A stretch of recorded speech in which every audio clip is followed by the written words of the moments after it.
Now this is podgazing.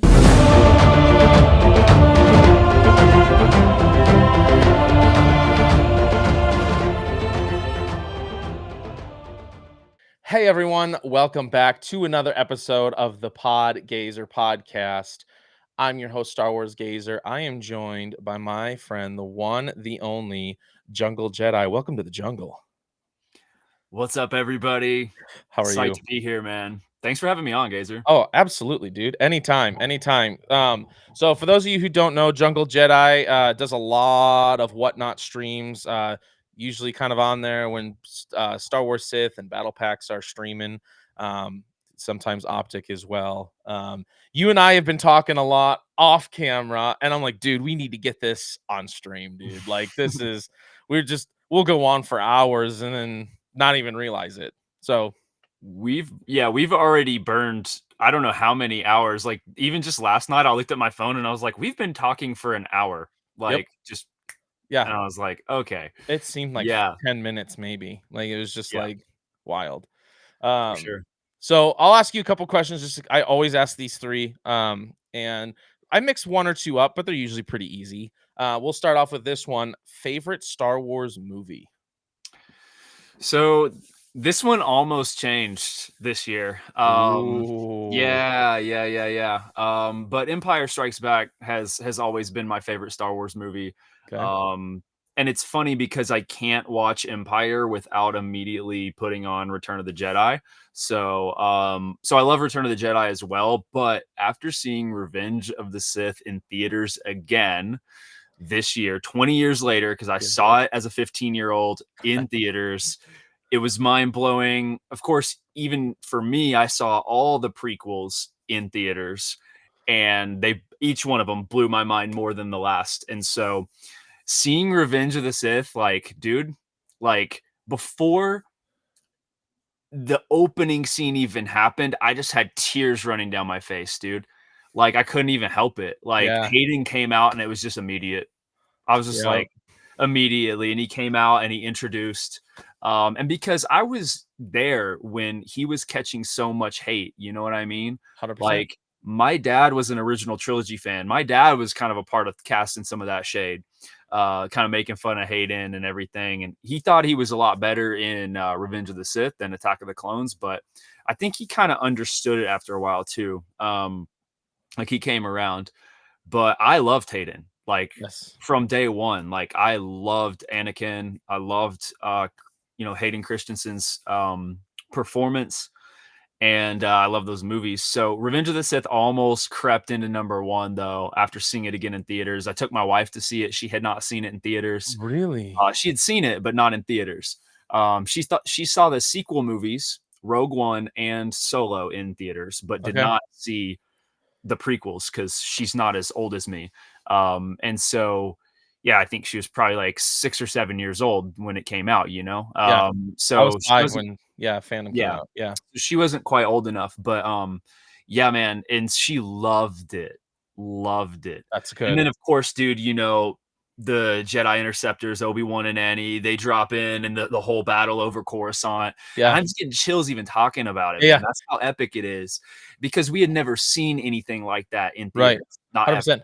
Yeah, and Like, then, like, right from the beginning, the music, the dun, dun, dun, dun, and you're just feeling the sound, and it's like, dun, yeah, dun, dun, dun, dun, in the back, and it's just like, holy crap, like, it's nasty. yeah. It's nasty. Yeah, and it all does what's cool about it is that it took what George did in the original trilogy with, like, the way he was wanting the movement of shots to happen with things flying, Yep. and it took it and it basically said, "Here is the level of mastery that we have gotten to with this type of cinema." And it really is so crazy, like, everything that those guys did at ILM, like, They're so bro, good. It's so bro. unreal, They're insane, bro. They're right? literally responsible for changing cinema for all time. Like, Yeah. that group of people. I mean, Um, even, that's why I picked this up. I've yet to finish it, but, Roger Christian's Galaxy Built on Hope. By the yeah. way, if you haven't gotten your copy, like, seriously, like, go to a con that he's gonna be at Rebel Scum Con this August, pick up a copy. This Yeah, thing, that's where I'm gonna pick mine up. oh, I man, haven't it's gotten it yet. so I haven't good. watched it yet. Oh, But I dude. love that stuff. Like I love light and magic. Yep. And it's honestly a shame that that's not right there with it on Right. Disney Plus. And so Yeah. I got to get the Blu-ray. 100%. Yep. And then get it signed by Roger because Roger's Yeah. awesome. It's great.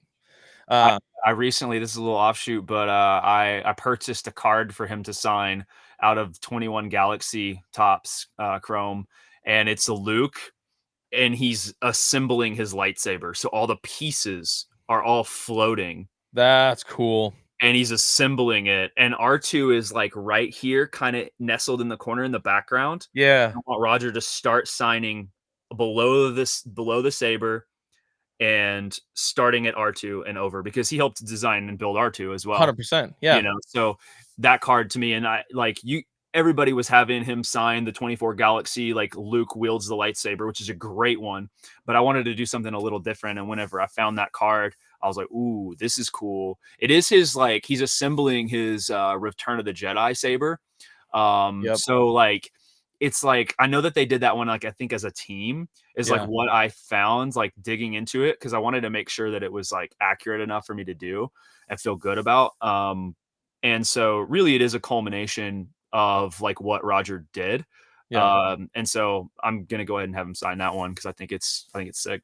Yeah. Yeah, and I'm excited too because we do plan on having Roger on the podcast.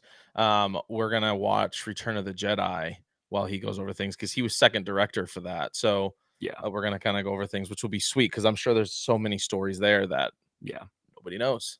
Um, Yeah, it'll be awesome to hear like everything behind the scenes and like from his perspective, you know? yep, 100%. All right, so your favorite movie is fluctuates seems like between Revenge and Empire. That's right. Good Yeah. answers. Good answers. Empire Um, still probably edges it out by like a fraction, you know? Yeah, yeah. So that's good because I'm an Mhm. Empire guy, so I like that. Who is your favorite Star Wars character? I mean, that one's hard. That one's so hard. I would say probably Anakin, like, Okay. is number 1, but, I mean, I'm a huge Luke Skywalker fan, Han Solo, C-3PO, I love Leia. Um, yeah, I'm not as crazy about Padme as, like, you know, Okay. some of the rest of the fandom. I love Natalie Portman, I think Padme's great and everything, but, it's just, like, a me thing, you know? Interesting. Like Ex I lean more heavily into I actually like like newer age women of Star Wars more, I think, even like Hera, Really? Sabine, Shin, all of Okay. them. Yeah, I don't know what it I think it's just the like the way they are. They're just like more badass to me. Okay. Like I like Leia also later in the EU because she becomes more like Yeah. aggressive and she like learns to use the force and she's using a lightsaber and like all of this. And so to me, like I want to see that's why I like Hera as a pilot. Like that's why I like Ahsoka as a Jedi, like and as like Ahsoka a is dope. gray Jedi Ronin kind of Yeah. character because it's like they are actually fighting, and I love that. That's why I like Sabine so much. Like Sabine, I know a lot of people. She's pretty polarizing, but I really like Sabine because she's an artist. She's hyper expressive. She's has a really complex character arc. um, she fights, she trains, she's a Mando, she's a Jedi. She has all these she's just has this depth. Um, and yeah, I don't know. I think that she's just such an interesting character and I recognize with her a lot. Yeah. Because you know, to me she's kind of like the female archetype of like how I see myself in Star Wars. Um, and my for me, the most interesting things in Star Wars are like the history of the Mandalorians and the history of the Jedi.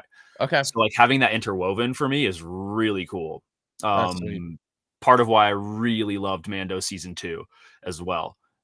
Because it does that extremely well. It does. And so I was like enamored and have seen it many times over. So yeah. Whereas like Padme is a powerful woman character, but she's like, you know, she's not using a lightsaber, you She's know? more in the political realm. Yeah, Yeah. Yeah. totally. Yeah. I get that. Yeah. Um, who if you could be trained by one Jedi, who would it be and why? Mm. One Jedi. Yep.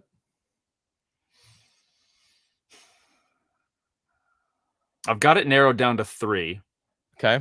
but I need to maybe talk this out. So Okay. Let's it's talk it out. between Yoda, Mace Windu, and Obi-Wan Okay. for me. Like those 3. I think Obi-Wan is very even keeled and would help ground me.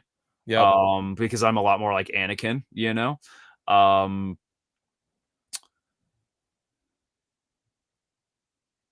yeah, it would probably have to be Obi-Wan. Okay. It would after saying it out loud and thinking about Mace and thinking about Yoda, I think it would have to be about Obi-Wan. Because I would be able to like be like, okay, I get what he's saying here. I get how he's trying to get me to learn this. Um, and he trains Luke as well, right? Right. And him training Luke is very profound. Um, yeah, it'd have to be Obi-Wan. Okay. Yeah, I think for me, it's a kind of a mixture between 2 that you said. It would be Obi-Wan for sure, mainly, but Mhm. I would probably be more, like Mace Windu's fighting style, just for the Oh, yeah. simple fact is like, I have a very short fuse, and so having something that allows me to use that against my opponent, I think would probably be my best fighting style. Yeah, using the Um, pod. right. Yeah.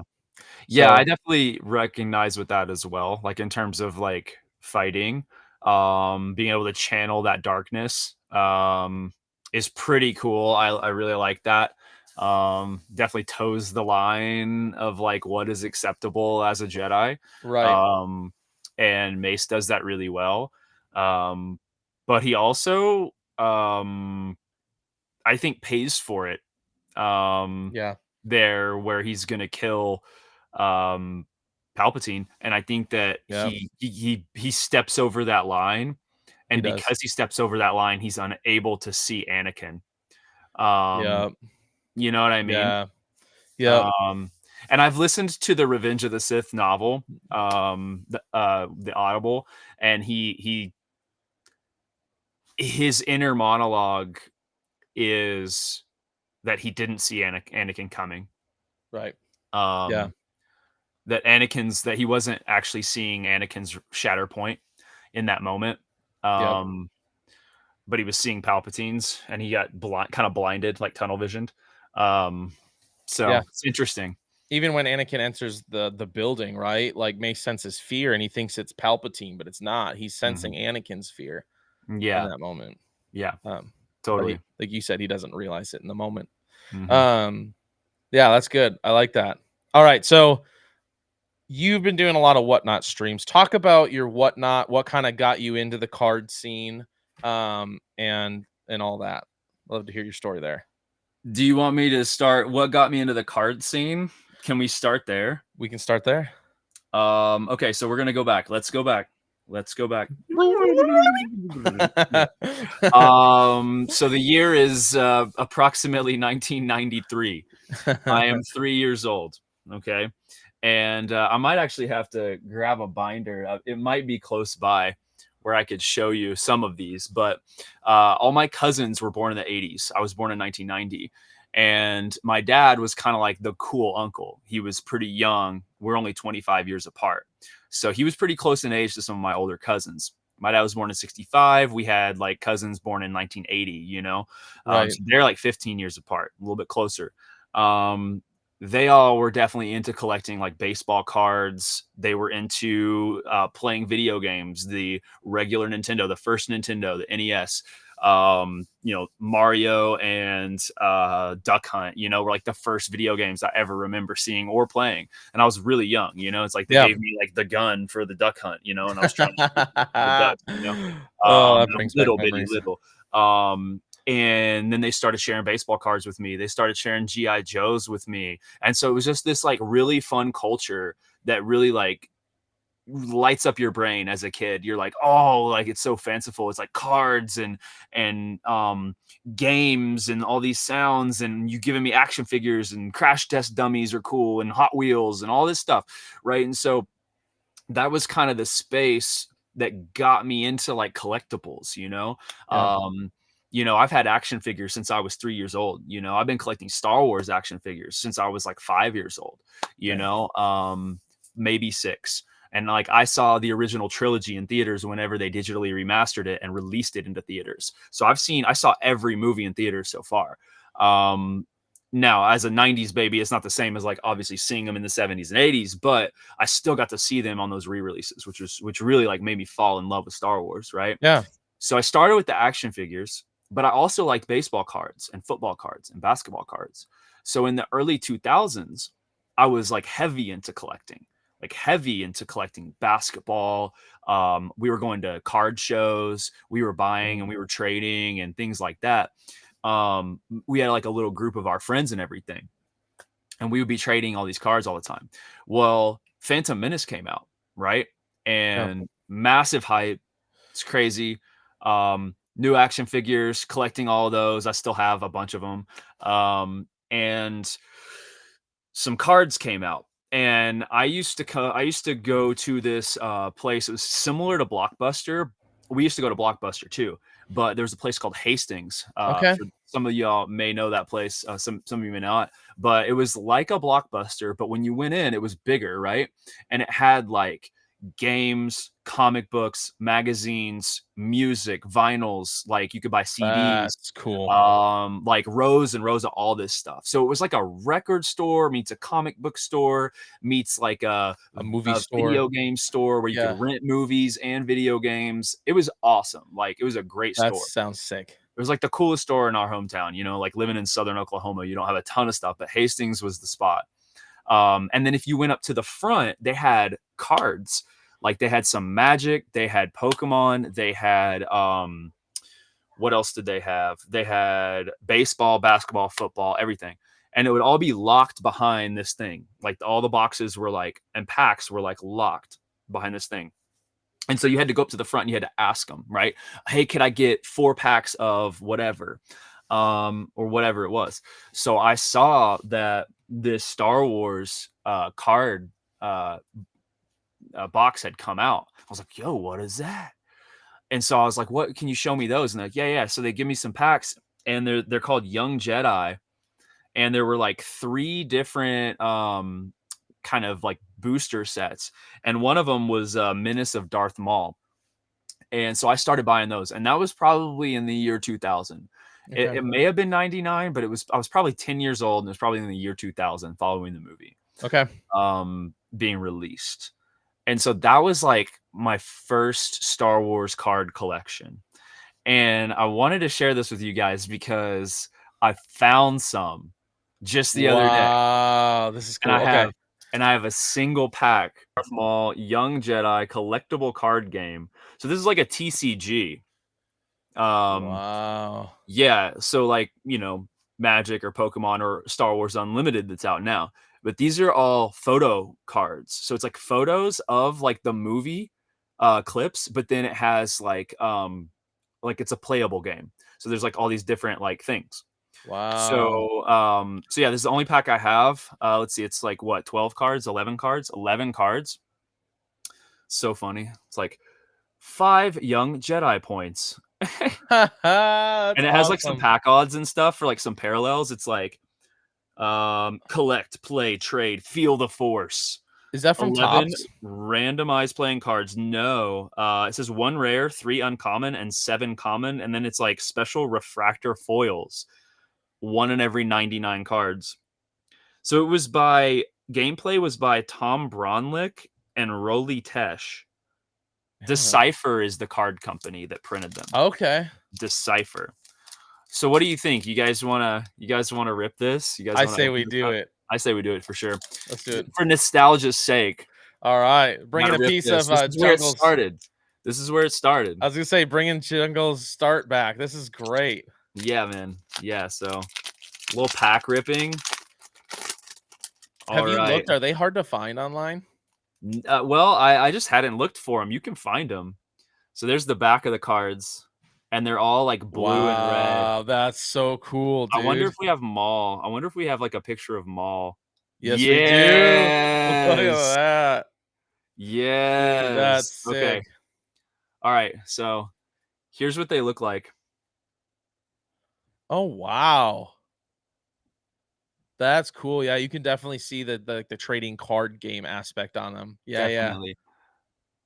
This is some senator that we've probably all never seen. Right. This is Royal Guard Yeah, yep. Pit Droid. That's cool. Gotta love the pit droid. Is that the? Oh, that's the Eope. Yep. Eopio. That's what Yopio. Obi-Wan rides. Yep. Battle droid. I think Qui-Gon does as well. Gungan Ooh. Soldier. Yeah. Ooh, Palp's talking to the Nymordians. Yep. Love it. Get this stunted slime out of my face. So Bulba. Yo, So Poodoo. Bulba. Talk about talking about that at Apropos. ICCC. Whoo. Yeah, definitely. Nice. Little Nice. handmaiden. Is that Heck yeah. Sabe? No, that's Rabe. Rabe. That's so cool. One of the handmaidens. Another pod racer, dude. This is a pod racer pack. Yeah, it is. And then so this is I'll have to look to see which ones are the rares. And then a Naboo officer. So no crazy hits, no foils, no crazy hits. We may have to buy some more. Yeah, this is 1999 Decipher. Wow. Yeah, that's crazy. Let's see. It doesn't seem to indicate what the rarity is on some of these. There is an indication. Here it is. I figured it out. So the Sebulba is the most rare card we got. Okay. Yeah, I see it now. I'll show you guys. I'm just going through to make sure. You should for your streams, you should see if you can find a few of those, just a few of those packs, and see if you can sell them on there. See if people are willing to. I mean, it's for nostalgia's sake. Yeah, it's cool. I'm sure there's somebody that would be interested. So the rarity, the icon is actually right here next Okay. to Maul. See how there's like a star? Yeah. That means this is like a rare. Okay. So we're gonna sleeve up Sebulba because that's badass. Heck yeah, dude. Gotta love Sebulba. That's so cool, dude. Yeah, we'll sleeve him up, put him in a top loader because that's sick. So with your card stuff, I know Mhm. since we've been talking, there's a period there where you kind of got out of it for a while. Yeah, a long Obviously, period. yeah, and obviously you're an artist and stuff. So like talk Mhm. about, your jump back into the Star Wars cards universe now. A Yeah. little bit. So the jump was kind of crazy. So that was like in the early 2000s, 1999. Those dropped. I probably had those on drop. So I was probably 9 years old when I got those, and I collected them for like a year or two, and then I didn't really buy any more. I think what happened was I was chasing LeBron in 0304. We were all chasing LeBron rookies. Carmelo Anthony. We were also chasing D Wade. I think the year before that, Chris Bosh rookies. So it was a big chase for those. And then I kind of fell out of it after the LeBron chase. I kind of fell out of it.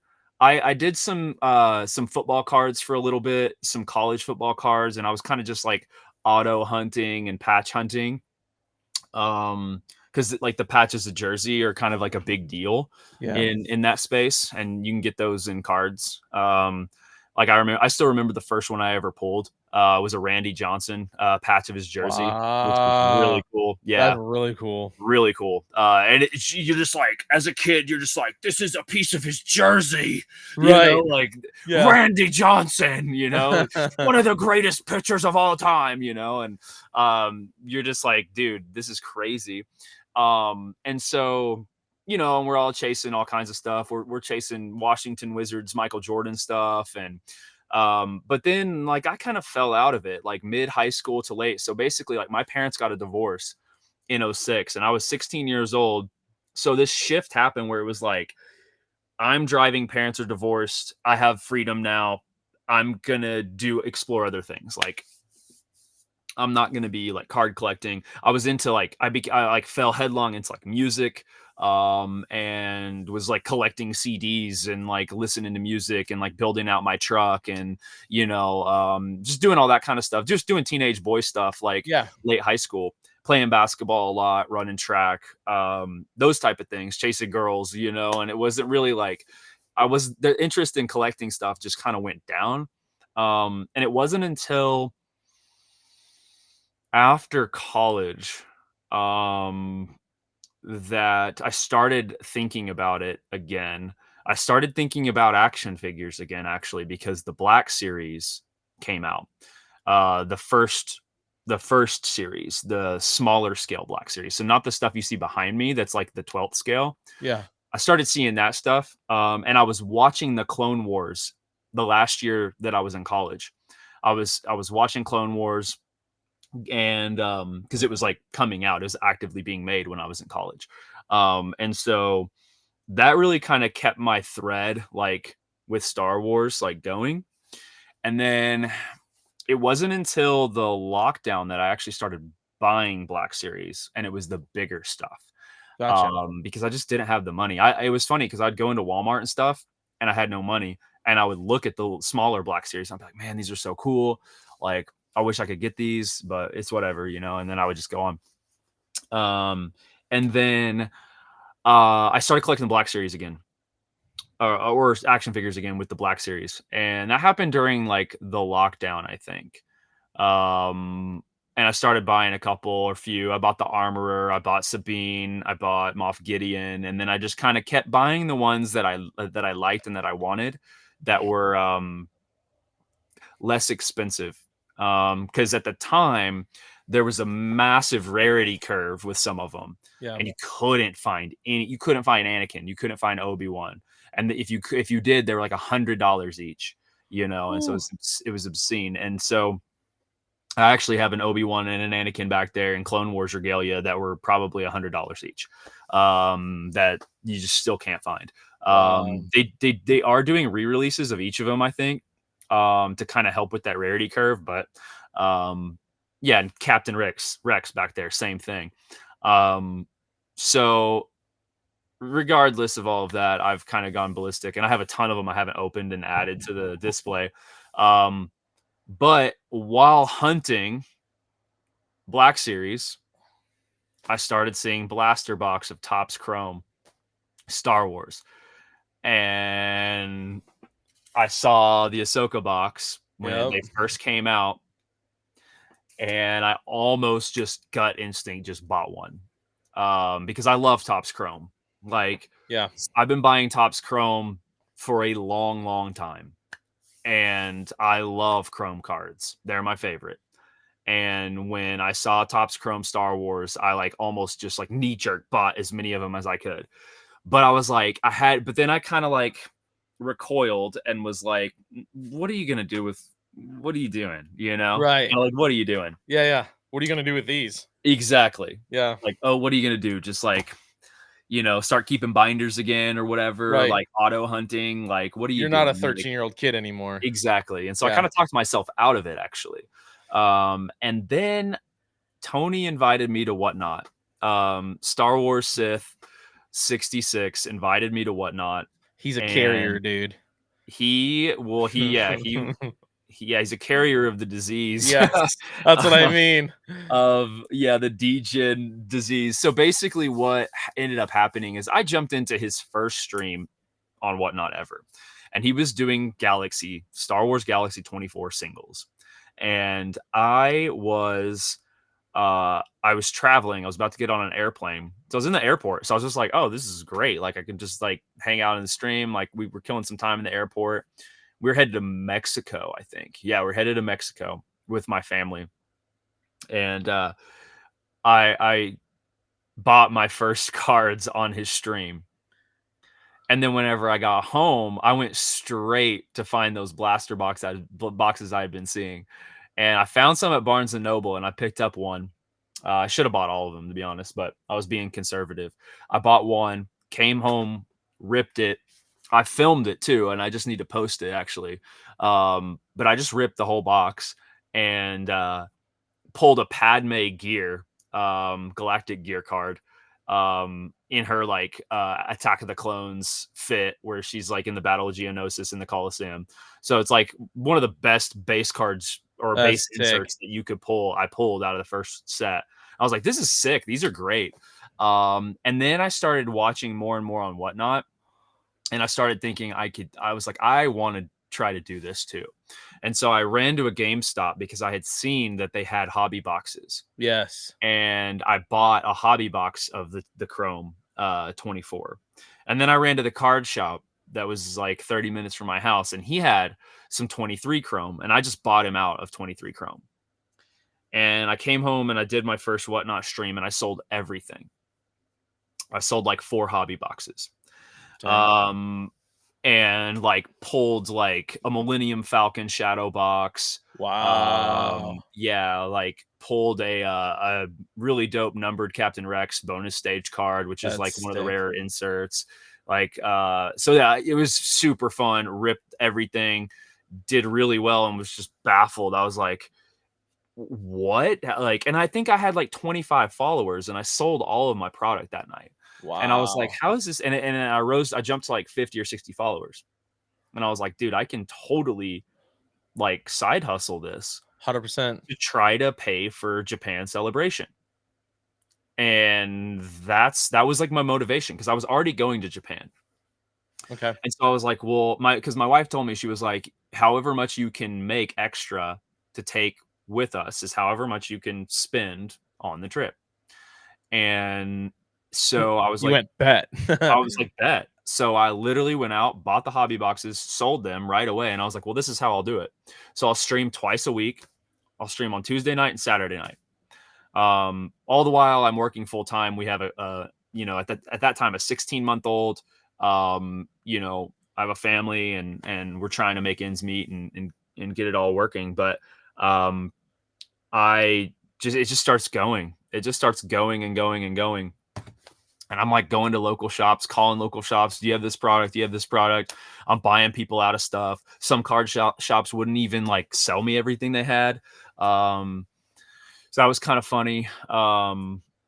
But yeah, I just start going. And fast forward, going to Celebration.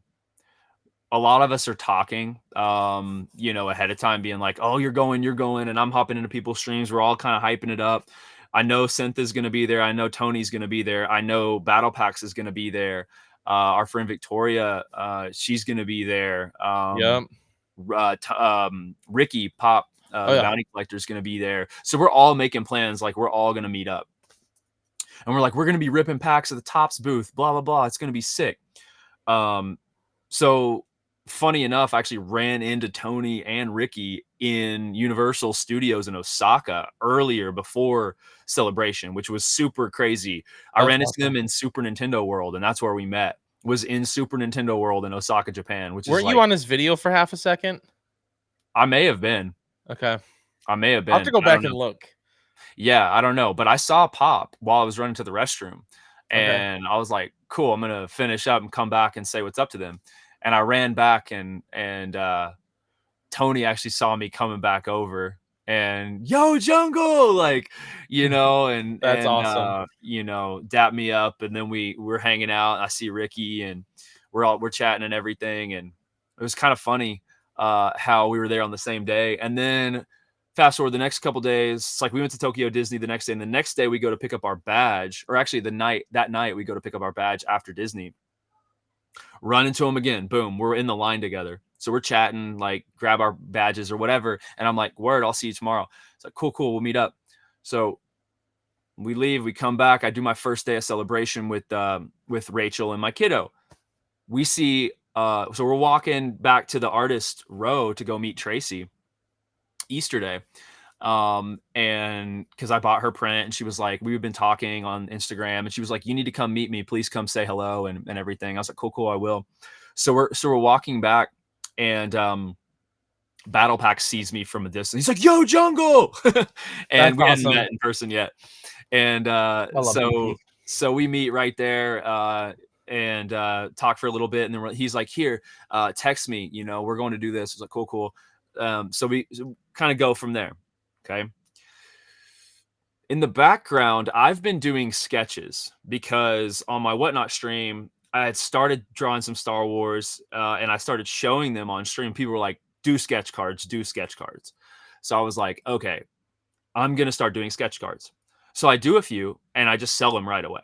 Dang. And I was like,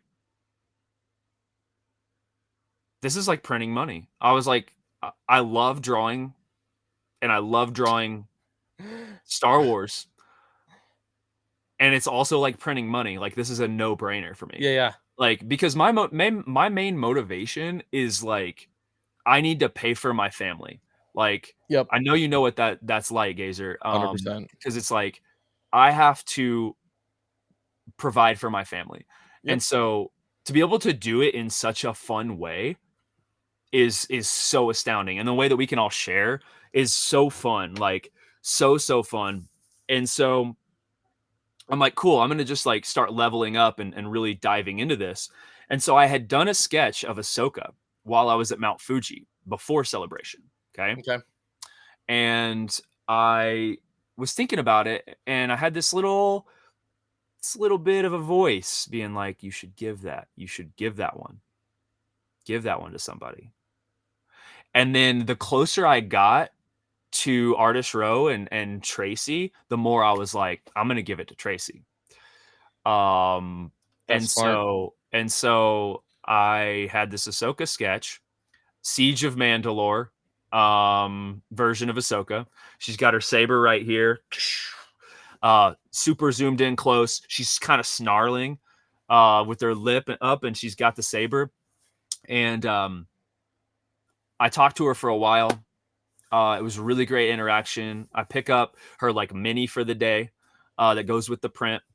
I picked up another print of hers for a friend of mine, and then who comes into my streams. And then I was like, "Hey, I have something for you." And I had my case with all my cards and stuff in it, in my sketches. And I was like, "I'm an amateur, but I did this sketch, and I wanted to give it to you." And I pulled it out, and I gave it. She was like, as I'm pulling it out, she's like, "Oh, everybody starts somewhere, and da da da." And I hand it to her, and she was like, "Whoa." She's like, "Dude, have you applied for Tops yet?" And I was like, "No, I just kind of got started, to be honest." And she was like, you need to apply right away." She was like, "You're a shoo-in. You will get in." She Wow, was like, dude. she was just shaking her head. She was just like, she was expecting it to be like, when I said I was an amateur, she was expecting it to be like down here, Right. And then Yeah. whenever it was like, it was like it surpassed her expectations based on what I had said. And she was That's like, so "Dude," cool. she was like, "You're in if you apply." And so I was like kind of floored, because I'm like, this is like my first hour at Celebration. And I Yeah. have Tracy Easterday telling me that I have to apply for Tops And that because you're my a skill shoo-in. level is already like beyond. Yeah. And I won't say what some of the other things she said, but like, it's beyond the point it needs to be at to be able to get in. Guys, I'm gonna And share some of this with you guys here so you guys can see this is some of Jungle's art. Like, yeah, I guys. did this one, and this was Japan inspired. In the, I believe it's kanji. It says "Kingdom of Dreams and Madness," which is like part of Wow. the quote, where he says, "This is a place of dreams and madness." Yeah. Um, yeah, Darth Nihilus. Gotta Uh, love the Darth Nihilus. that You even was do the one some that I, Lego ones. yeah, the Lego Anakin, that I did. It was really Darth Vader, that I did for Battle Packs. I did that for his birthday, for his 30th Oh, birthday. that's sick. Yeah, I gave it to him at ICC Con. Yeah, it's Captain Rex, of course. And you see that you guys can see the reflections of Yeah, with the kind of playing lightsabers. around with some reflections. I definitely have a long way to go with that, but some of the weathering and the armor, I think I did a decent job at with that one. Um, So how long do some of these take you? That one's a sick Massage, massage. How long yeah, do some of these take you? it depends. Sometimes I get kind of lost, and I don't know how long. But I would say like 2 to 3 hours Okay. on the more like layered ones. Um, like I think Asajj, I still have Asajj. She's the only one I have left right now that's finished. I have a bunch in the works. Like one of the things that I do is I sit down and I start drawing my outlines. So I'll do like I'll take my pencil and I'll just like draw the entirety of the outline, all the detail, everything, and then I'll move on to the next card. So I'll draw like all of these in pencil. Okay. And because it's easier for me to just roll, and I can do that in about an hour per card, sometimes 30 minutes, depending on what it is. And then I'll move on to the next phase. And I like to sit down and then if I'm gonna get all of my markers and technical pens out, because I use Prismacolors, I use which are colored pencils, like oil-based colored pencils, Yeah. and then I use Copic markers, which are alcohol markers, and then I use technical pens of different sizes. And if I'm gonna get all that out and like lay it all out around me, because that's how I like to work, and Yeah. get my palette out and do like my color, like kind of color science, that's what people call it. It's just me seeing the colors to see where I want to put them. Like, you know what I mean? Right. I like to see them first and see them together. And then I'm like, okay, yeah, I think I could do that. And then sometimes I'll do like a gray over that, to be able to see how it will look to shadow certain things. Like, for example, with this one, it's like, if you see right here, it's like I have her green cloth, but then I did gray over it to give that shadow, Yeah. to give it that depth. So I've got a lot of different color layers going on throughout this entirety of like her clothing through here. That's cool. And so I like to see that before I execute that. So I'll have that going on. But all of that, like the reason I'm telling you that is because all of that takes so much time and energy. And if I get into that space, I like to be able to go through several of them. So that's Gotcha. why I'll go through the process of like having 10 of them that I work through in pencil before I ever move on to pen and colors, you know? That's cool. So like I right love now that. I have at least 5 setting in my drawing table that are pencil sketched to completion. I just had an idea for one that I know we've talked before about having you do one for me. I just had an idea for one that I think would be pretty sweet. Well, let me write it down. It'll be cool to show this one later on. It's fun to get ideas on the spot. What do you got? It's based off of your Rex one with the reflection. So instead of Rex, Boba Fett, and the reflection is the little bit of him in that room where there's a little bit of smoke, and you got Vader and Carbonite Han kind of in the reflection. You know what I mean? Mm-hmm.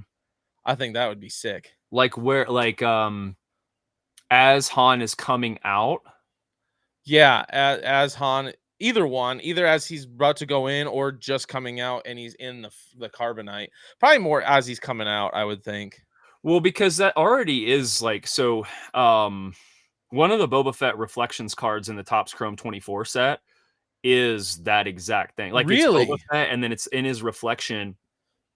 Clearly, I'm Is not the first one to think of that. Dang it! Thought I was being Yeah, smart no, over no, it's here. a good idea, and that's why it's been thought of. But you can see in his reflection, you can see Carbonite Han's face in the reflection. Gotcha. So I would have to do it like a different version of it. You could do it where maybe, It was also done in a bigger scale. So like yeah, doing it on a sketch card, reflections change a lot. yeah, And what you can do, because if it's a bigger scale, then you can draw an image within his visor, right. Or Whereas you like could, if you're working like this tiny, that's why all I did was like that flash of white and the sabers, and that was it right, in the Boba Fett, or not the Boba Fett, the Rex, because it's, literally only this big, yeah, And yeah, so, and I'm not at a level where I can, in that amount of space, draw that much yet. yeah, And I don't even know if I don't know, I might have to find a smaller pin, but 0.03 is really small. yeah. And that's like as small as I can go right now. What about him sitting at like again a face of Boba? Remember when he first is in the junk pile and then the Millennium Falcon takes off and he takes off behind it? What if Having the Falcon, the visor is some stars and the Falcon? that'd be sick. That I could do on a sketch card. Yeah. Here we go. Empire, man. This guy's obsessed with Empire Strikes Back. I don't even I'm know obsessed, why. man. Why Right? would he? It's not like Why? the greatest Star Wars movie ever made or anything like that, just Right? saying. Or one of the greatest movies of all time, Of all just in time. general. Yeah, 100%. But yeah, dude, so obviously you do the whatnot scene now, and now like you just traveled to you said Star Wars Celebration, which we've talked about that. Yeah. We just met each other for the first time at ICCC in Mhm. Nashville, and now like we're going to be traveling to some cons together this Yeah. summer. I'm flying out to you to the Denver Fan Expo Yep. with BP. That's going to be sick. Yep. And then a month after that, we're all three of us are going to Rebel Scum Con in Mhm. Dallas, Texas. So, Yep. um, Yeah, and, so it's interesting because you and Battle Packs are coming here. You guys are gonna stay with me here, yep, and, we're gonna be driving down to Denver because 'cause I'm a little bit north of Denver, but, we'll be driving down to Denver Fan Expo. It's 4 days, Thursday, Friday, Saturday, Sunday, 4th of July weekend. heck yeah, So, that's gonna be dope. I know Tony's gonna be out here working with, Theory Sabers. yep, So, we're gonna be able to kick it with them, hopefully. yep, I really hope the official Fandom Menace will be there, yes, as Maul. Really hope he's gonna be there. same, Shout outs, man. He's the best cosplayer for yeah. Maul that exists on the planet, man. I'll He's take him just in a this. genuine. You're the man, Tobias, man. Like Yeah, you're he's a the man. great dude, man. He's Yeah, awesome. So yeah, that's all going down. We're gonna do some streams. We'll do some banger streams those nights as well. We'll come back here. I'm gonna kind of push back this space, and I'm gonna give BP a station right here, and we're gonna just like dual streams. It's gonna be sick. I think you said you're gonna do some streams too of like yep, behind the scenes kind of yep. stuff. So we're gonna have a Um, triple stream station. It's gonna be wild. it's gonna be crazy. It's gonna be crazy. But yeah, so like, a lot of this is like forming these relationships and these like um sort of like kind of hotbed scene moments for Star Wars, like Japan Celebration, ICC Con, Denver Fan Expo is just something I just invited you guys out because I was like, I'm going, you guys should come out. Yeah, And I knew Theory was going to be here. And then of course Rebel Scum Con is going to be a big one for all of us in Frisco, Texas. And yep. then a few of us are going to do the national card convention the weekend before Rebel Scum Con. And there's a Star Wars trade night that I will get an artist table for. So I did Sick. get that. Toytastic actually announced me today, I think, on their Instagram. Oh, Um, really? yeah, yeah. Um, so that's like why I'm working on a bunch of sketches right now. I've got like some commissions that I'm trying to fill in, but I'm also trying to like build up my sketch inventory for that art show for Star Wars Trade Night. Okay. Um, Oh yeah, which here it is. yeah. Yeah, let's share this here. For those of you guys who don't know, if you're going to the Chicago, what is it called? The So it's the so this is like a little mini event that's happening for the National Card Convention in Chicago. So this Okay. is the Saturday night. There's a Star Wars trade night. They wanted to put on an artist alley, so they just like put it on their Instagram. Like, hey, we're gonna do 10 artists. We're gonna give you guys free tables because we want an artist alley. And I was like, oh, cool. Like, and Tony sent it over to me and was like, you should apply, see if you can grab a spot. So I was like, okay, cool. So I shot over. I was like actually streaming on Whatnot when it happened, and I just like sent an email, right here during the stream, and he came back to me right away and was like, and I sent him my Instagram Wow. and stuff, and right away he was like, yeah, dude, you're locked in, number 2 right here. Like, Wow, that's sick. so yeah, cool. Like he announced me today too. That was pretty sick. That's dope. So I reshared that on my story, and yeah, a bunch of the homies have been reposting it as well on Instagram. So That's dope. it's crazy. I'm just like getting all of this like attention for it, and I never expected it. Like I was just like, I'll just, I'll just do some drawings because they're fun, and if you guys like them. And really, I had somebody coming in asking for a Tanwei, or Tanwei. And I was like, no, I don't have one. And he was asking for the living set, and I looked it up, and I was like,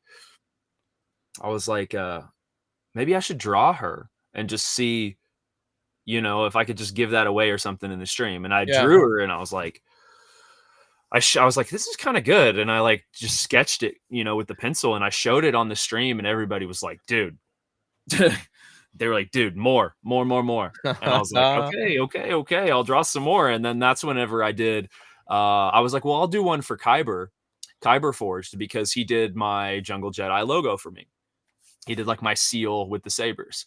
And so I sent him, I did a Star Killer in the Sith Stalker.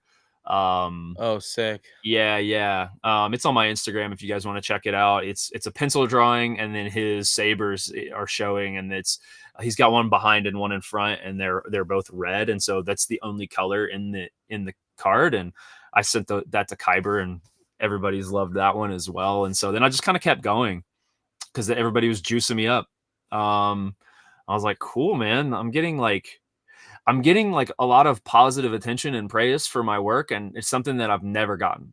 Yeah. Like, not really, Yeah. Which is cool. So the level of affirmation, I was like, well, shoot, I'm just going to chase this. I'm going to keep doing this. I'm going to keep going because I'm getting all this affirmation. People are enjoying it. Like, I'm going to keep going. And it's just continued to just like build on itself and blossom. And I'm like, this is crazy, man. That's how I feel about my YouTube channel, man, is I keep getting Yeah. really positive things and feedback about it. And it just makes you want to keep going and keep doing it.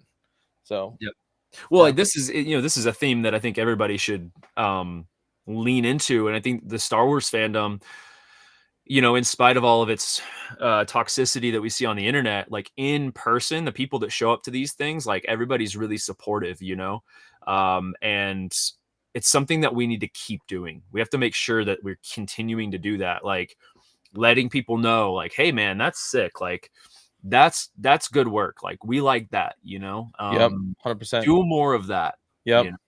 Because that people need that affirmation, dude. 100%. And speaking of that, like with us trying to grow our channels in that way, we today, for those of you watching this today, are officially announcing a really massive giveaway. I said we would announce this here soon, and Jungle Jedi has graciously agreed to be a part of it, and then also battle packs as well. So growing this channel, right?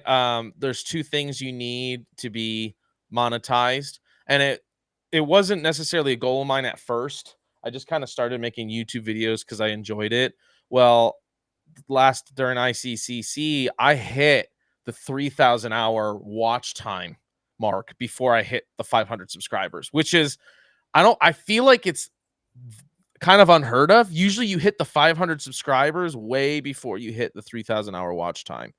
Maybe it's all my live streams. I don't know. So yeah, I think it's also just, it speaks to the people that you have joining the audience are staying because of the content, right? Like, they're hanging around because the conversations are good.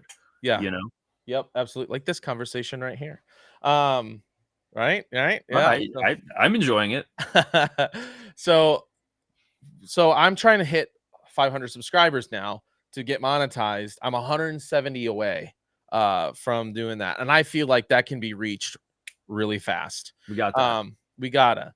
So we're gonna do a huge giveaway. Jungle Jedi, I'll let you talk a little bit, and this is gonna be in a video. We will have a promotional video that we will be releasing later today as well. But Jungle, you want to talk a little bit about kind of some of what you've decided to input? So yeah, we're dropping this. I really love the Lego helmets. I think they're really awesome. I've got a few of them set up over there. I've got a Captain Rex and a Boba Fett. I also have a Cody, this one, and a Luke. But I found a deal on another one of these, and so I was like, you know what? I'm gonna grab that because it'd be fun to do either a giveaway or just like resell it on my stream because it was such a good deal. But when you started talking about the giveaway, I was like, I know where this is going. Yeah. And I immediately was like, nah, let's throw that in the giveaway. So we got this.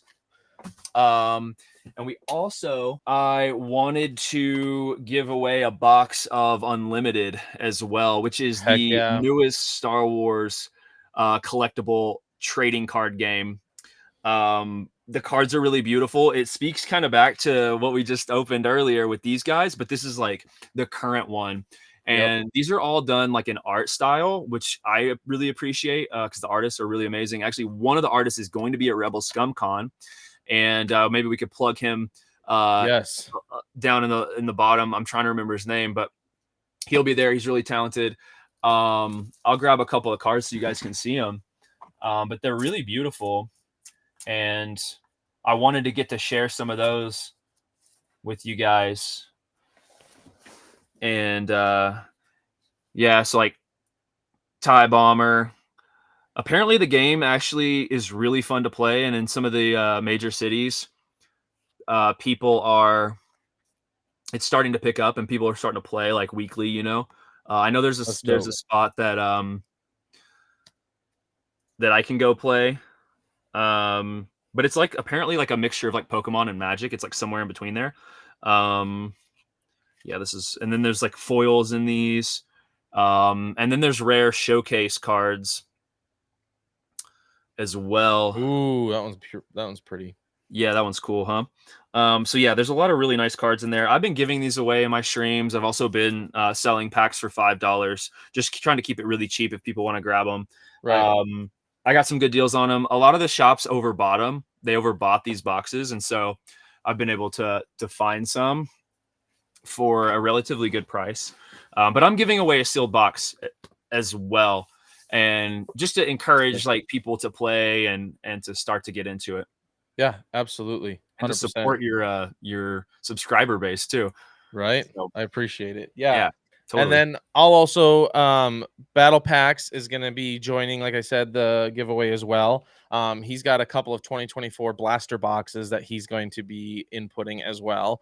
So that'll be sweet. Those Ahsoka boxes. Yep. He's got 2 of those that sealed up that he's going to give away too. And then along with that package, I'm going to put in a Theory Saber lightsaber. And where I'm going to go SNV4. So it's not bottom of the road. It's not necessarily the most expensive, but SNV4 is still really cool. You still get the blade that has the lights inside of it. So it looks pretty authentic and stuff. So I haven't decided which one yet, but I am going to give a Theory Sabers away, and it's going to be at least be an SNV4. So that'll be fun. Yeah. That'll be great. I mean, dude, if you guys haven't checked out Theory Sabers, like he has some of the coolest ones on the market. I mean, he does 100%. His team is legit, and everything that is purchased, they're using to fund the Vader fan film and to pay his team like to do that. And they're traveling from con to con, and like, you know, he's just doing cool things with it. It's not just some random company that's like, you know, making money off of, you know, our hobby and our interests. Like, right. He's putting it back into the fandom. 100%. So, yep. Yeah. 100%. Theory Sabers for sure. I'll tease this a little bit. This is kind of the one I'm thinking of right here, because in an SNV4, because I think this one just looks sick, even as a starter. The Ritualist, it's called. Oh, yeah, the Ritualist. I think that one's sweet. I might go with that one. It also is just really nice to handle and play with. 100%. When you're learning to spin. I think Optic had one I was playing with. And that's where I learned the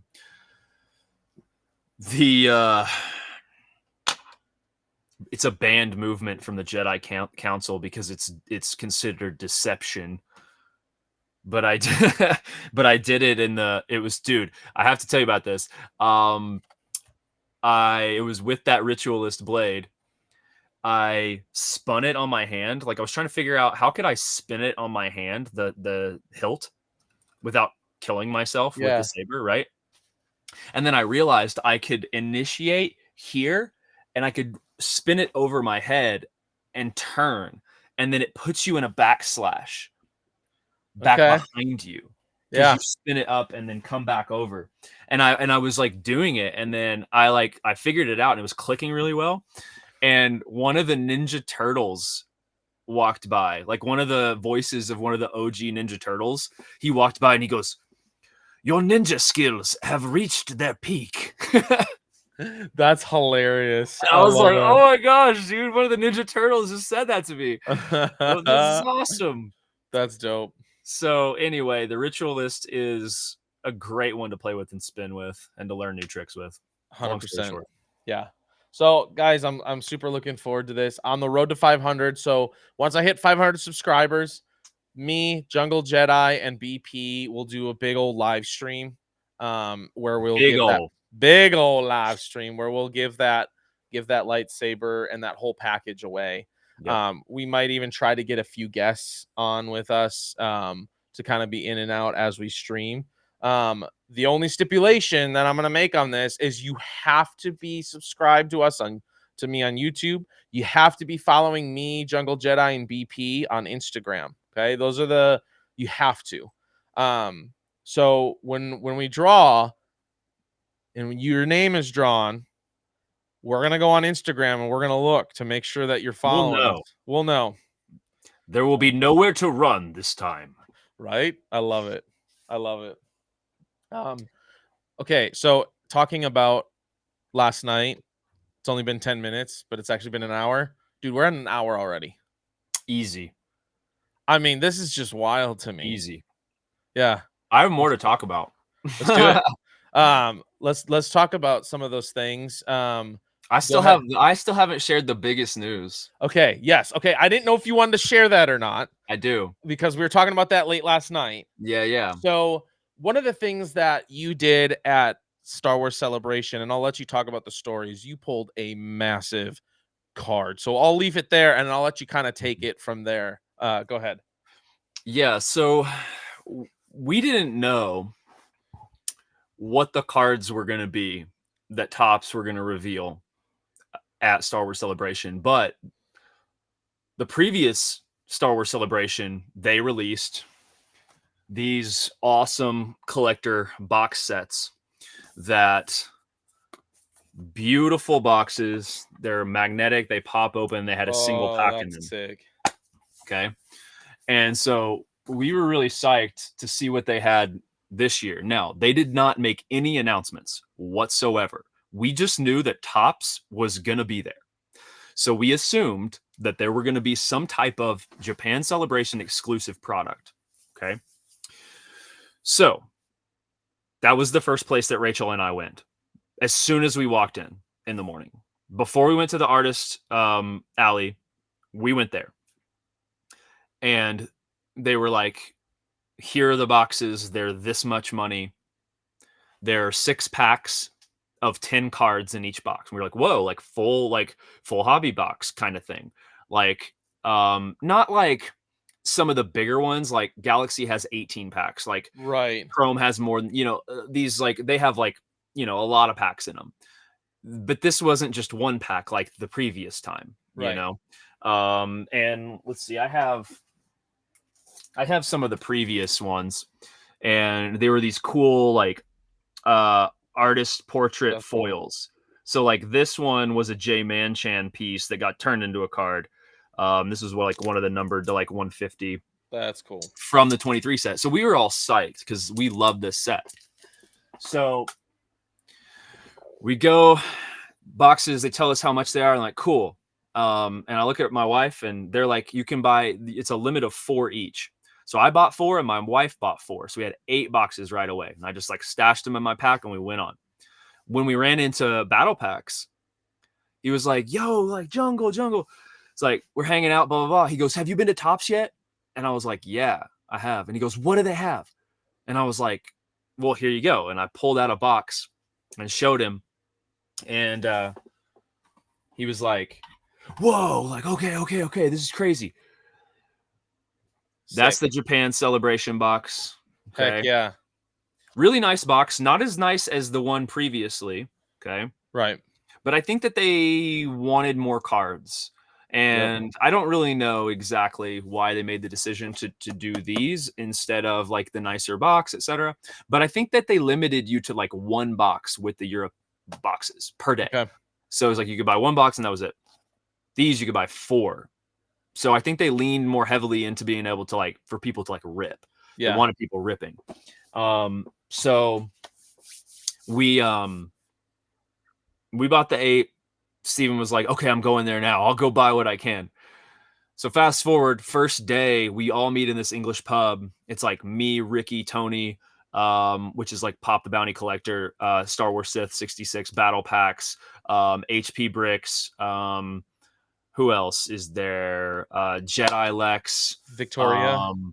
Victoria's there. Yep. Victoria's there with her husband, Lewis.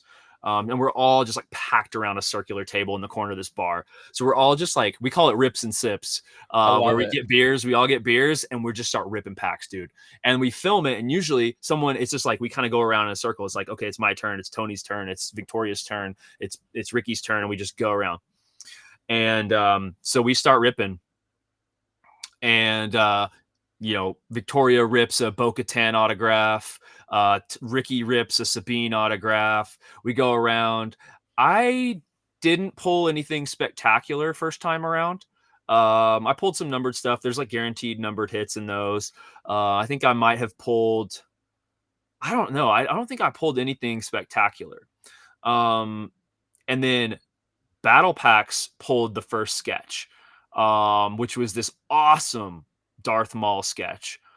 And we all freak out. It's a sketch, like, because sketches are huge and they're actually quite rare in these Mayo sets. Oh, that's sick. So I only saw 2 get pulled out of the Japanese. And one of them was opened in private and sent the photo to me afterwards. But I ripped like 25 boxes and didn't pull a sketch out of any of the Japanese boxes. Wow. But fast forward night 2, we're going to rip some more. So I went straight to Tops, bought 4 more, day 2. Okay. I had a little voice. Another one was like, go to Tops. And I was like, okay.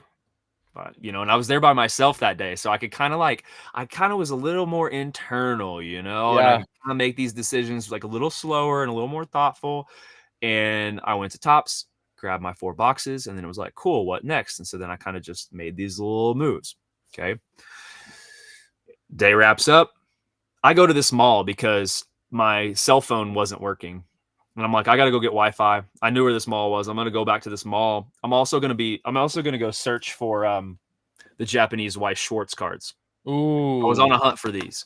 So there's a card shop over there and stuff. So I ran over there, had my backpack and everything. I cruise over and I do find them. And so I buy some. And then Ricky sees me in there and he's like, yo, and he doesn't say jungle. He says purple.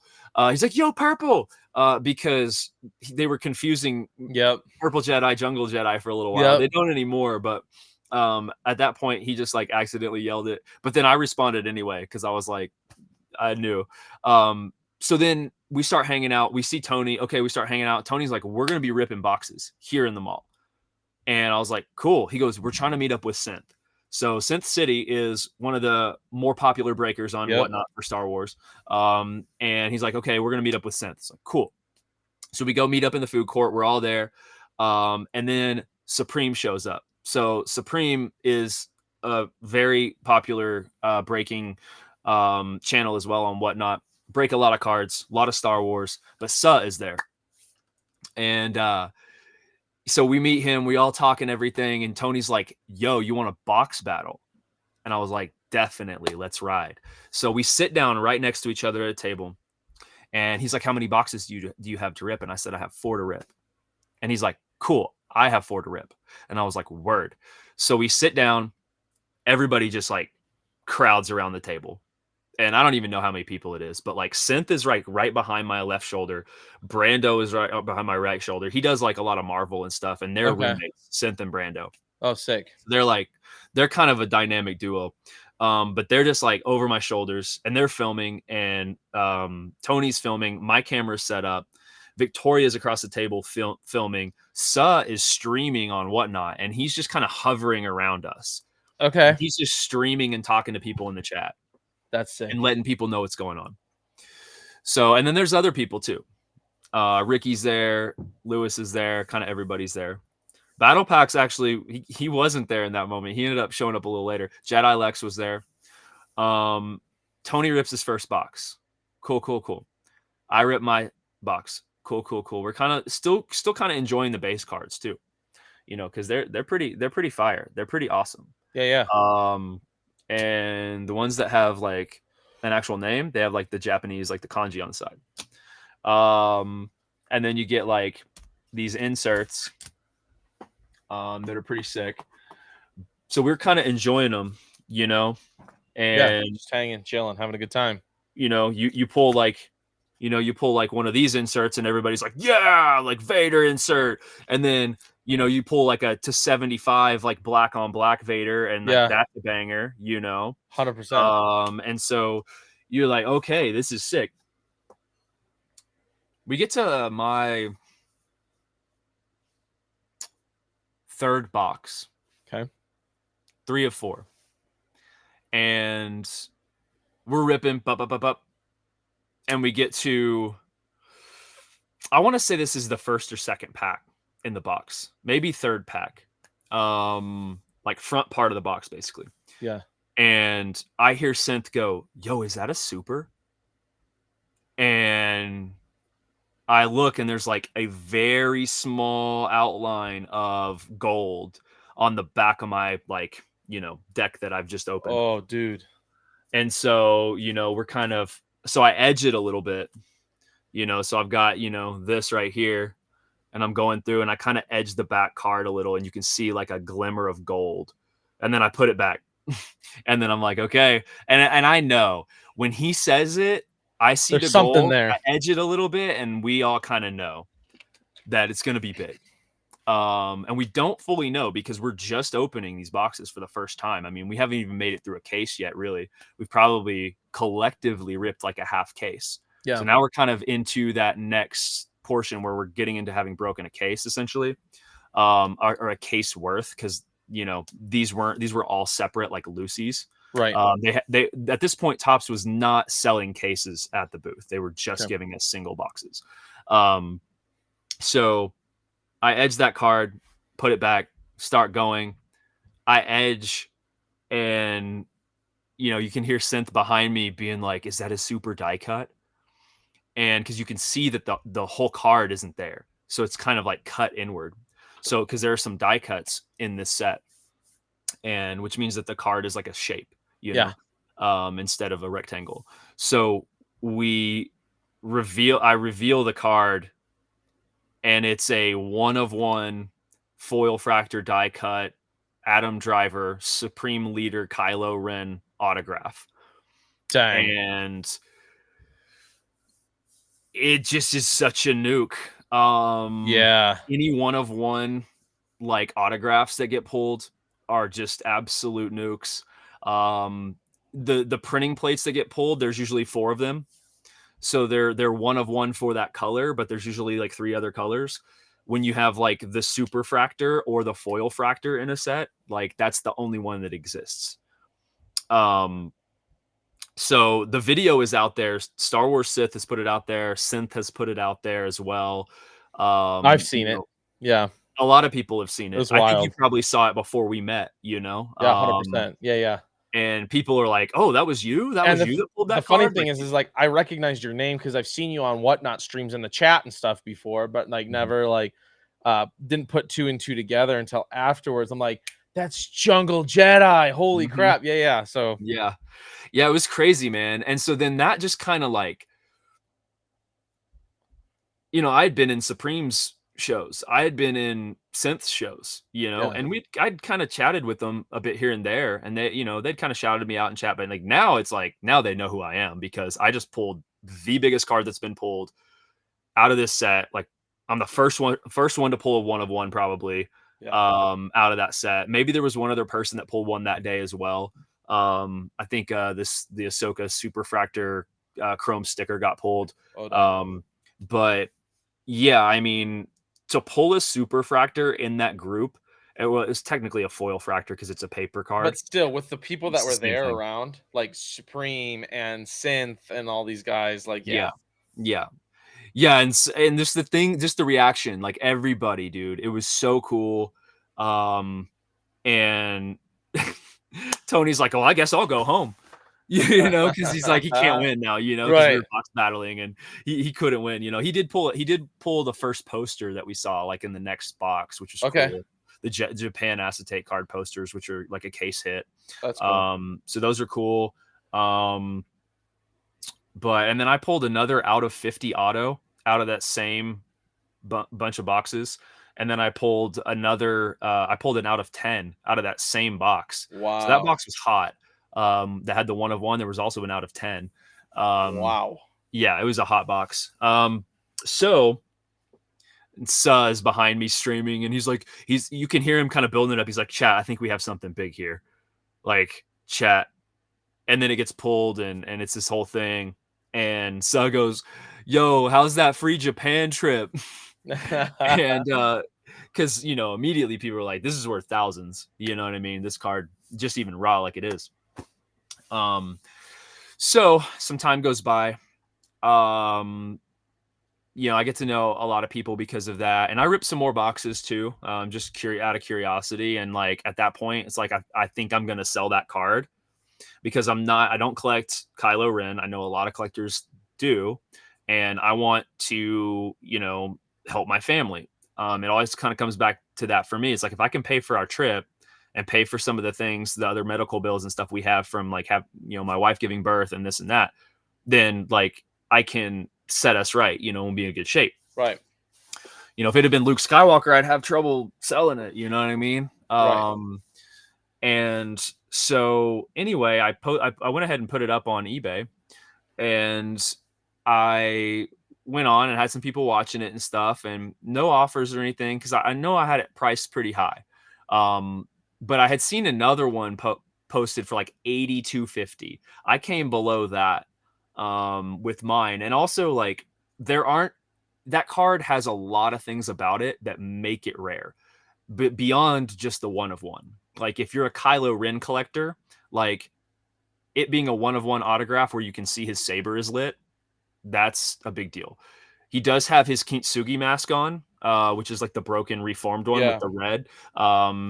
And it says Supreme Leader Kylo Ren on the card. So there's like a lot of little factors that make it special. It is also die cut, which is another rarity about the card.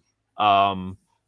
So I ended up going to ICC Con, and I took the card with me because I thought maybe somebody would be interested in this card and maybe I could move it.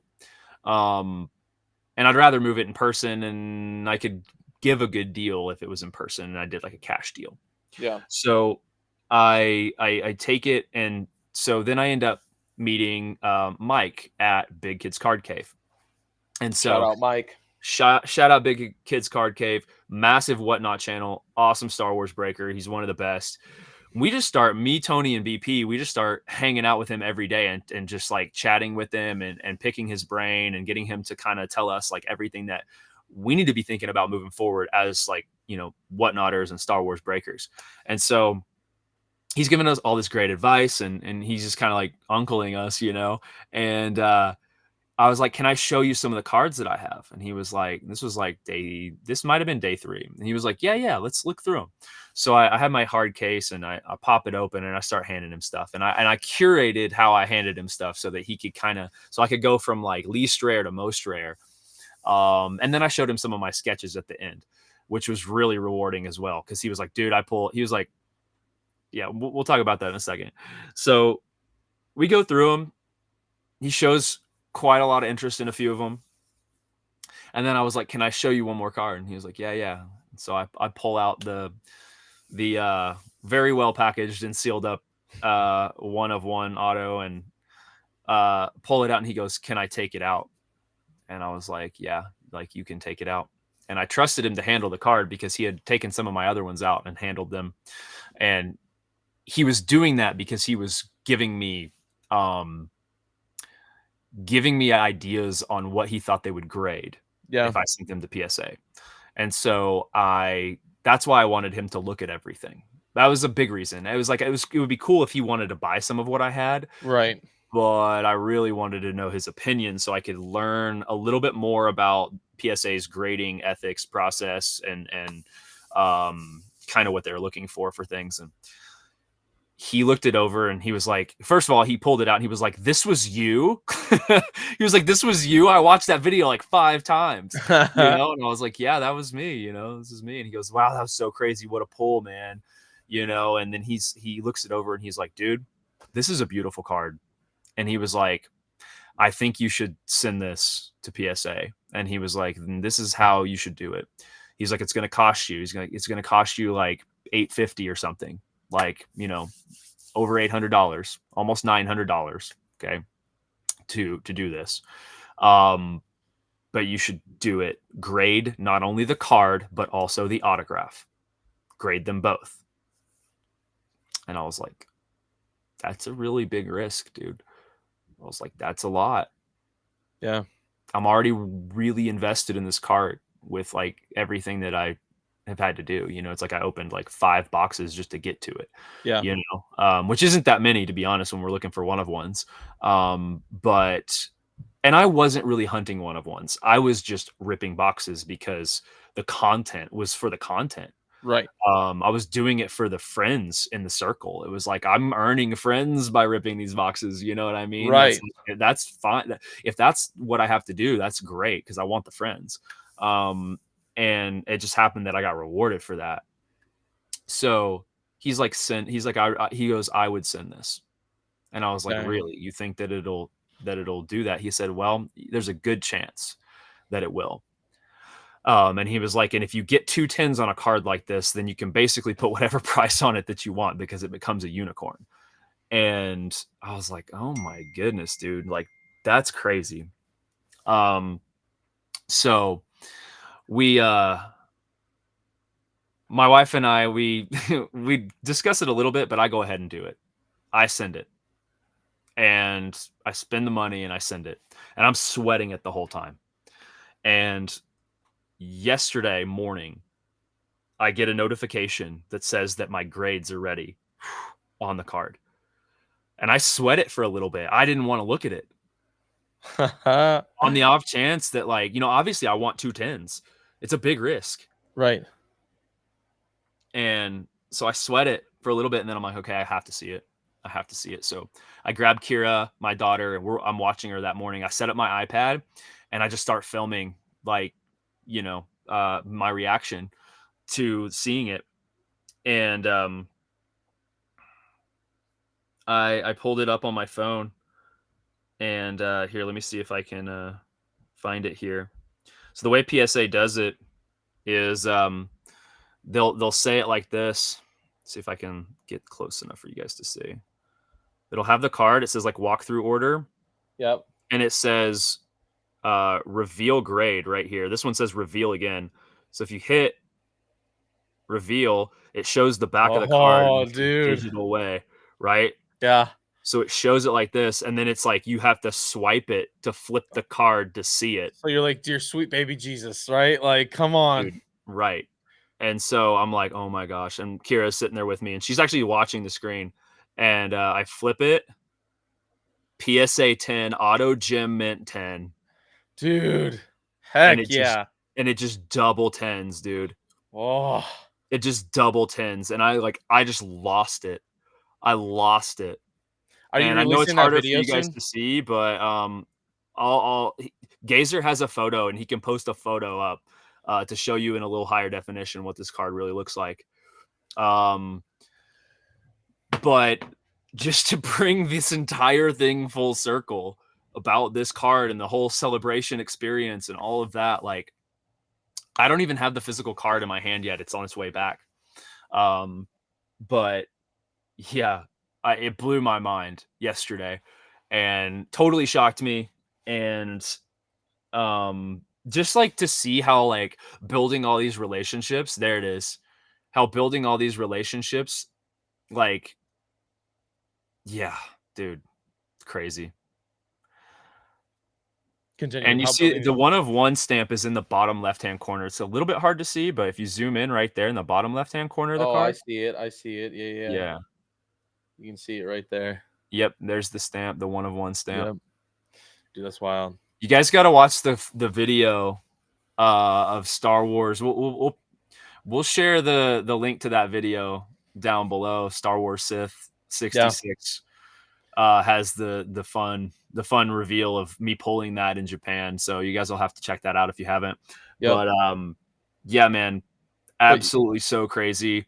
You can see my reaction video down below too, because I'm gonna Sick. post that today. Heck yeah, dude. Heck yeah. So Yep. That'll link, all the links for everything will be in the description. Yeah. So go check out those videos if you can. But no, you were Yeah, saying, you know, like all these relationships that you've built now. Yeah, I'll let you- because like that wouldn't have happened if I didn't make friends with Big Kid, you Right. know, with Right. Mike. Right. Like if we weren't, you know, hanging out with him. I mean, I bought stuff from him, you know, because he had a vendor booth set up at ICC Con. So like I bought some cards from him and we hung out and chatted and like I became friends with him, you know. Yep. And Absolutely. that's what really led to me sending that card and raising the value through the roof of that card now. Like, yeah, it's in the stratosphere now, you know? right. Which is going to help my family so much, bro. Like, and my business, my card business. So it's huge, man. It's huge for me. So This is hopefully sick. like going to Chicago and going to the National Card Convention, that's where I hope to move it, help it find a home and help my home grow. So Dude, I'm excited for you, dude. Like when you told me that last night, I was like, dude, this is sick. Like I It's can't ins- imagine not just pulling that card, but then getting the one of one, then getting it the gym meant. I mean, just like everything is just it's sick, it's dude. crazy. Yeah, Yeah, it doesn't make sense. Like it's otherworldly, you it know, really just like is. each step of this, because it just takes so much faith to do all of it, you Yeah. know, Yep. like all of it. It's actually crazy. People were actually calling me crazy, like for multiples of these steps from different people. I was hearing that I was crazy. You know, I was crazy for sending a one of one. You don't send a one of one to PSA. It's like who like people were telling me I was crazy. And I'm like, okay, come Just on, watch. Yeah. come on. Yep. You know what I mean? Yeah. That's Like, sick. Well, we were going for an hour and a half. We could go for longer. I actually have to get going, unfortunately. We need a part 2 and then a part 3 and probably a part 4. You know, we got to keep going with all the parts. Jungle, let everyone know where they can follow you, what places you're on, obviously Whatnot as well, what your username is and everything. And then links will be in the description as well. But go ahead, sir. yep. So Instagram is at Jungle Jedi. It's JUNGL.JEDI. And I believe it's the same for the other platforms as well. But we'll have those linked down below. Whatnot, YouTube, and Instagram. Those are the main 3 platforms that I'm on at the moment. And that's where I'll be posting the reaction video to this and some other videos that I'm working on for Japan Celebration content, ICC, and any upcoming content. I also have my sketches and pulls on my Instagram. That's where I post that stuff. Yeah, that's pretty much it. I love it. Well, Yeah, Jungle Jedi, thank you so much for joining. Thank you, everyone, for watching. And we'll see you next time. And remember, the Force will be with you always. Well, what have we here? Now, this podcast is something that belongs